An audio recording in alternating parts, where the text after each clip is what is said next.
السلام علیکم. نن په هندوستان کې یو ډیره تاریخي واقعه شوې وه چې تاسو ته یاد شي بابری مسجد یو ډیر اهم جومات په هندوستان کې او هغه بیا هندوانو وران کړی وی چې دلته کې د رام مندر یا د رام جنم بھومي ده. نو ما وی چې نن درته دغه تاریخ ووایم چې دا څه واقعه وه. هندوستان کې کله چې د مغلو باچایي وه نو ظهیر الدین بابر په نوم سره یو باچا تیر شوی د مغلو چې هغه د 1483 نه د 1531 پورې باچایي کړي او داغه یو سالارو داغه نوم میر باقی په 1527 کې په اتر پردیش کې دا جومات جوړ کړی بابری مسجد په نوم سره او دا یو ډیر شاندار جومات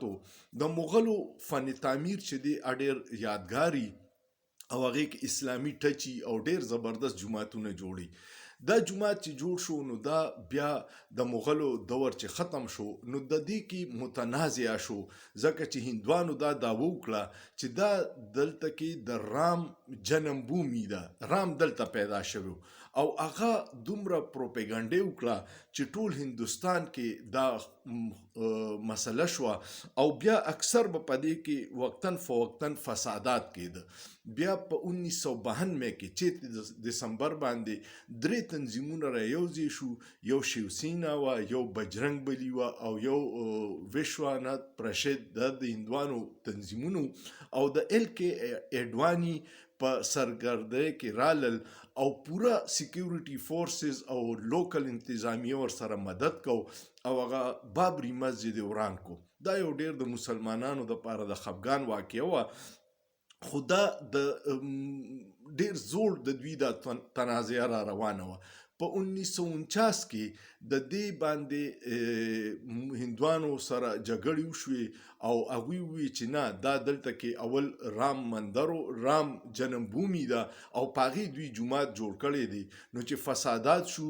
نو حکومت دا جومات بند کو او 40 سال دا بندو. بیا پکې عدالت دا فیصله وکړه چې زه تقسیم کو چې لږه حصه د هندوانو شو او لږه د مسلمانانو شو. خو بیا چې کله هندوانو هلته کې د رام مندر تعمیر شروع کړو نو بیا فسادات شو او بیا بند شو. بیا په دې کې دا چلو شو چې د هندوستان عدالت په 2019 کې دا فیصله وکړه چې د بابری مسجد غورځولي زیاتې کړې دي ناجایزه ده، خو دا اوس د مسلمانانو له مه ورکوي، دوی له بل ځای ورکړي، هلته به جومات جوړ کړي او دا به د رام مندر ته وقف شي. رام مندر دپاره هندوانو تنظیمونو د هغوی ډېر لوی ورکران دي 30 ارب روپۍ را جمع کړې وې، چندي وکړې او مسلمانان بالکل اودو. نو هغوی په 30 ارب روپو باندې اوس هلته کې د رام مندر او دا جوړیږي او مسلمانانو ته ووایي چې د هغې ځای نه 25 کیلومیټر لرې یو شړه ده چې تاسو دلته کې بابری مسجد جوړ کړئ او ځان له فنډ منډ راټول کړئ. دا واقعیات ډېر زاړو، دا د انګریز د دور نه شروع شوي او د هندوانو ډېرو تنظیمونو به په دې باندې الزام و چې د رام پیدایش والا ځای دی.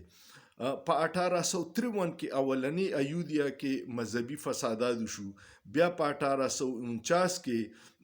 انګریزانو ول دا ځای تقسیم کو د عبادت ته، بیا په 1949 کې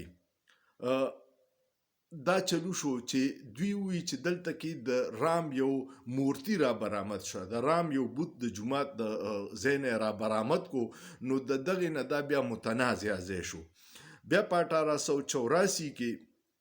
چې کوم دی یو تحریک شروع شو او ال کې اډوانی دی مشر چې دا د رام د پیدایش ځای دی او موږ به دا بابری مسجد ورانو او دلته به رام مندر جوړو.